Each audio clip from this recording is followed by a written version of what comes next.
In our childhood, we all had heard many folklores and urban legends from our grandparents and parents. These urban legends are based on the stories passed from generation to generation, but nobody knows whether it is based on a true event or just to scare children or people at that point of time. But many people believe that these urban legends are based on true events, as unless and until something happens, it does not become a story. So there's some reality, some truth to these urban legends. Whatever the case is, these urban legends and stories are still interesting to hear. So hi everyone, welcome back to my channel. If you're new to my channel, please subscribe to it. If you like the videos and stories which I share, please do share it with your friends and family so that they can also subscribe the channel and listen to these stories. And please press that bell icon. I upload my stories twice a week, sometimes thrice a week. So as soon as I upload my story, you will get a notification and you will be able to hear these stories then and there. So today I bring you 3 scary urban legends which people say are based on true events. So please watch the entire video, listen to all the 3 stories, and then do mention in the comment section that what do you feel? Are these stories based on true events or are they made up stories to scare children and people? Number 1. The Licked Hand. It's about a beautiful young teenage girl who was left home alone one night. Her parents went for some work, but she had a dog which was a very large collie. The parents told the girl to lock all the windows and doors after they had left, but there was one window in the basement that would not close completely. Trying as best as she could, she finally got the window shut, but it would not lock. So she left the window and went back upstairs. But just to make sure that no one could get in, she put the deadbolt lock on the basement door. Then she sat down and had her dinner. She fed her dog and watched the news. On a local news channel, it was showing that there is a killer on the loose, and the killer is from a mental institute. This scared her, but she decided to go to sleep for the night. Settling down, she snuggled up in bed. Her dog slept underneath her bed. She reached her hand down and let her dog lick it as she said goodnight. She wanted to feel secure as she was scared after listening to the news. But during the night, she woke up with a start. The girl lay there wondering what had woken her, when suddenly she heard a noise. It was a dripping sound and seemed to be coming from the bathroom.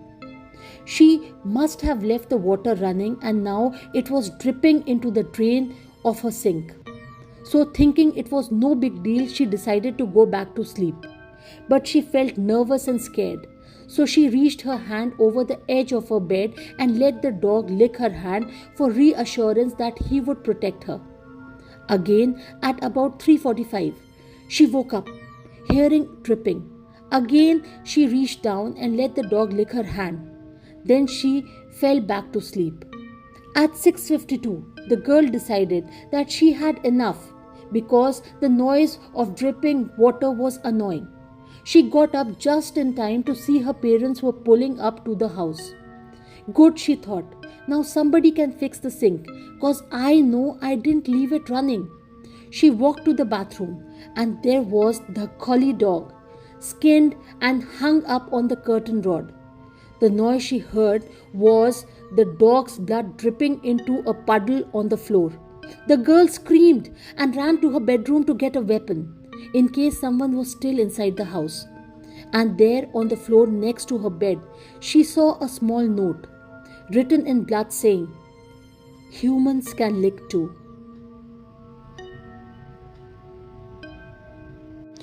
Number 2. The long hair for the Native American Scouts.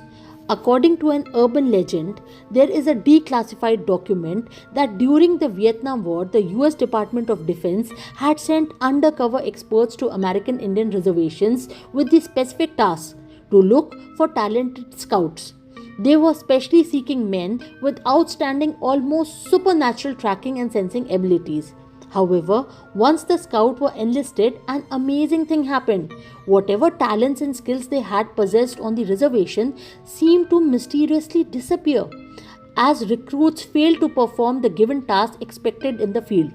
When questioned about their inability to perform as expected was asked to them, the recruits replied consistently that after receiving their required military haircuts, they could no longer sense the enemy. They could no longer access the sixth sense. Their intuition no longer was reliable. They couldn't read subtle signs as well as access subtle extrasensory information. So, the US military recruited more Native American trackers, let them keep their long hair, and tested them in multiple areas. Then, they would pair two men together who had received the same scores on all the tests.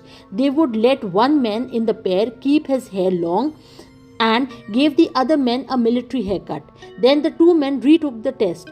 Over and over, the long haired men kept making high scores, while the short haired men failed the test in which he had previously got high scores. According to the document, the government experts came to the conclusion that hair is an extension of the nervous system. It can be correctly seen as exteriorized nerves, a type of highly evolved feelers or antennae that transmit vast amount of important information to the brainstem, the limbic system and the neocortex. When hair is cut, receiving and sending transmissions to and from the environment are greatly hampered. Cutting of hair is a contributing factor to unawareness of environmental distress in local ecosystems. As a consequence, the document recommended that all Native American trackers be exempted from military haircuts. In fact, it is required that scouts keep their hair long.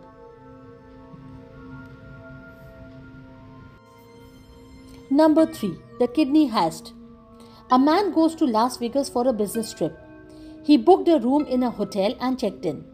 After taking shower and resting in his room for the entire afternoon, he got up in the evening and opened his laptop. Then replied to some of the urgent emails. By the late evening, he changed his attire and went downstairs to the hotel bar, where he spent most of the evening drinking with a group of other businessmen who were also staying at the same hotel. While talking to them, suddenly he saw a very attractive, a beautiful woman staring at him from the other end of the bar. The man couldn't resist and went up to her. They started talking to each other and somehow connected very well. The man had few drinks and then they both decided to go to his hotel room. Now, as they reached to the hotel room, they both had few more drinks from the minibar. Suddenly, the man felt drowsy and fainted. In the morning, when he got up, his body was in a tub full of ice. His body felt numb, while he was having an excruciating pain near his abdomen. He had no clothes on. Then he saw a note written in big letters taped on the wall in front of the tub, saying, "Call 911 if you want to live, and don't try to move, it can cause you more harm." When he touched the side of his abdomen where there was excruciating pain, he found a long scar. He immediately called 911. The police and the paramedics took him to the hospital where the doctors told him that one of his kidneys had been stolen. As someone seemed to be an expert in it and had performed a surgery on him. After this, many other cases of missing organs were reported, but the gang involved in it was never found.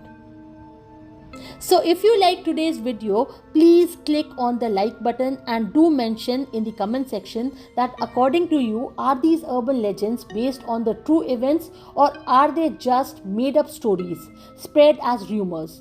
Also, if you want to share some urban legends which you want me to include in my upcoming videos, then message me on feedonfacts@gmail.com.